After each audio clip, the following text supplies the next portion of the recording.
Olá! A Comissão de Senadores, criada especialmente para analisar o novo Código de Processo Civil, acaba de apresentar o resultado final desse trabalho. O ponto de partida foi o projeto elaborado por juristas a pedido da presidência do Senado, mas que depois disso sofreu centenas de sugestões e emendas. Para contar para a gente como ficou o novo Código de Processo Civil em discussão no Senado, a gente recebe no programa Argumento o senador Walter Pereira, que é o relator geral dessa comissão. Senador, obrigado por conversar com a gente. O que mudou, senador? Foram muitas emendas, muitos pedidos da sociedade para sugestão, para alteração desse novo código. Dá para conciliar e dizer que esse trabalho do senhor chegou ao ponto final? Bom, eu iniciaria dizendo para você que não houve até hoje na história do processo civil uma legislação processual que fosse inspirada em tanta discussão, que tivesse sido legitimada pela opinião de tantos juristas, de tantos pesquisadores e operadores do direito. Foram entidades dando sugestões, professores... Nós ouvimos todos aqueles que, de uma forma ou de outra, estão envolvidos no processo. Nós começamos expedindo ofícios para todos os tribunais regionais, estaduais, fazendo visitas aos tribunais superiores. Eu estive pessoalmente no Supremo Tribunal Federal, no Superior Tribunal de Justiça, no Tribunal Superior do Trabalho, enfim, em todos os tribunais superiores, ouvindo opiniões, críticas e colhendo sugestões. Isso mudou demais o projeto original apresentado pelo ministro? Não houve uma mudança substancial, até porque o projeto veio de forma muito consistente. Foi elaborado por uma comissão de juristas de notável saber, presidida pelo ministro Luiz Fux, do Superior Tribunal de Justiça, e tendo ali, na sua composição,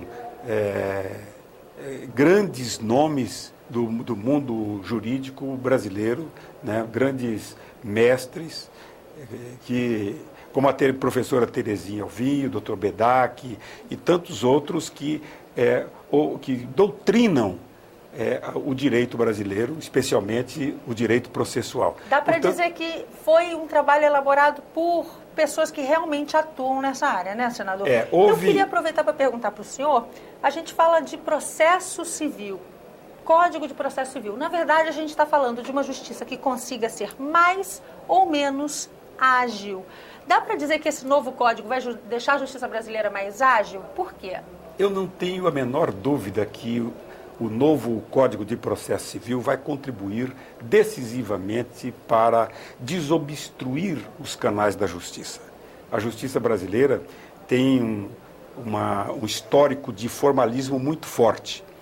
E esse aspecto é enfrentado pelo novo Código, certo? Existe também hoje no direito internacional uma modalidade de atuação que nós estamos já, de certa forma, praticando no Brasil, até mesmo antes do processo, que é a redução da litigiosidade. Ou seja, nós estamos buscando evitar o processo através da conciliação e da mediação. Evitando que vire uma briga. Que vire um processo.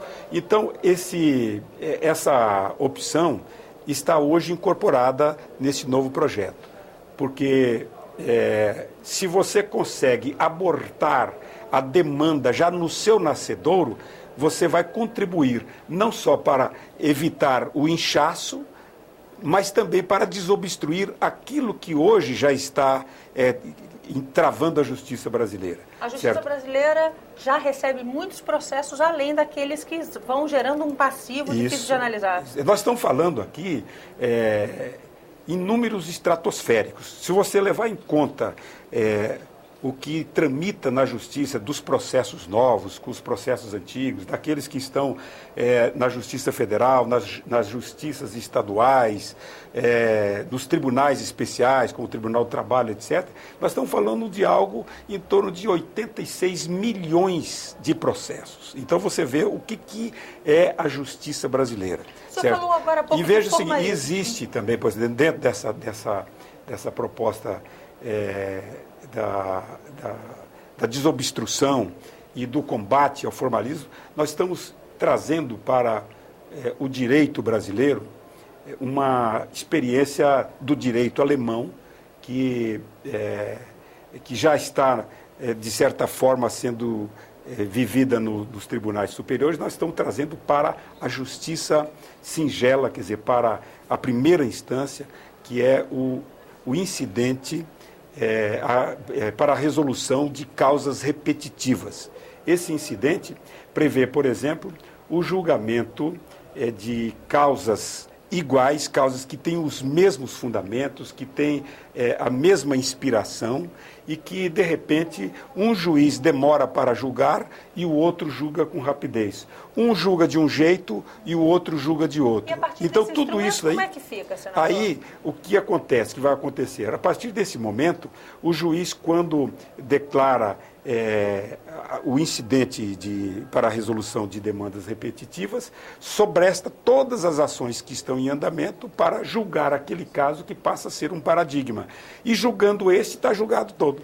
E aí, estão julgados vamos pegar todos. esse exemplo para ver se eu entendi. Tem um juiz numa cidade, um juiz na outra, os processos são praticamente iguais porque são contra a mesma empresa sobre um serviço.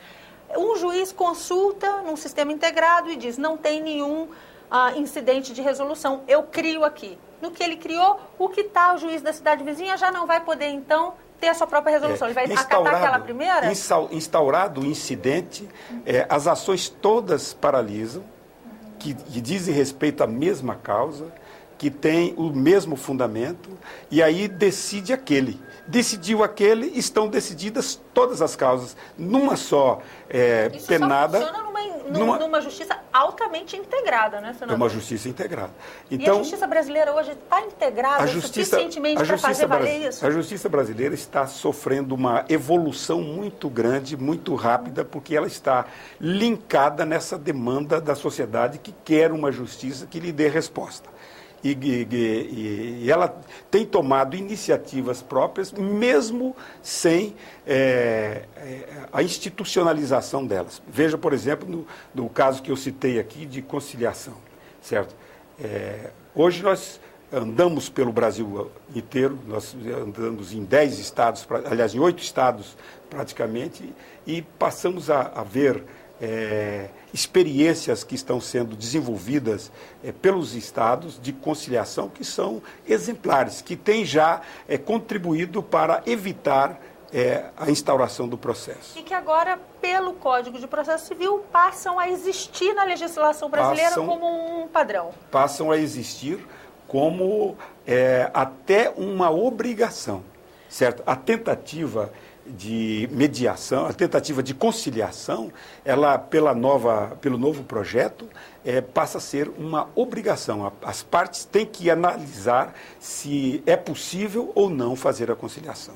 É difícil falar de um tema tão amplo num programinha tão pequeno, né, senador? Mas eu sei que são muitas outras alterações, a gente vai continuar debatendo aqui. Eu aproveito para encerrar esse programa perguntando para o senhor como é que vai funcionar a partir de agora. Essa comissão de senadores analisou o trabalho dos juristas, ouviu a sociedade, fez algumas modificações com base nas emendas apresentadas. A partir de agora, o que esperar, qual é o trâmite e o quanto a gente pode esperar de celeridade nessa discussão? Bom, eu prolatei o meu parecer e ele agora vai ser examinado por todos os integrantes da comissão. Uma vez aprovado, vai para o plenário. E lá no plenário está suscetível a novas discussões e a novas emendas. Mas, portanto, com tanta discussão prévia, é possível que essas emendas e discussões de plenário sejam mais breves? Eu acredito que sim, porque não teve até hoje, como eu disse anteriormente,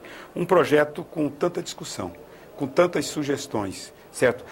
Nós falamos com advogado privado, com advogado público, esses que compõem as procuradorias dos municípios, dos estados, com representantes do Ministério Público, tanto do Ministério Público Estadual como do Federal. Falamos com magistrados de todas as esferas da magistratura brasileira.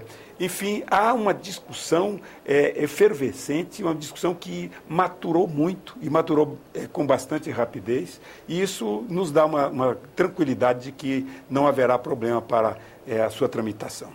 Senador, muito obrigada por essa conversa.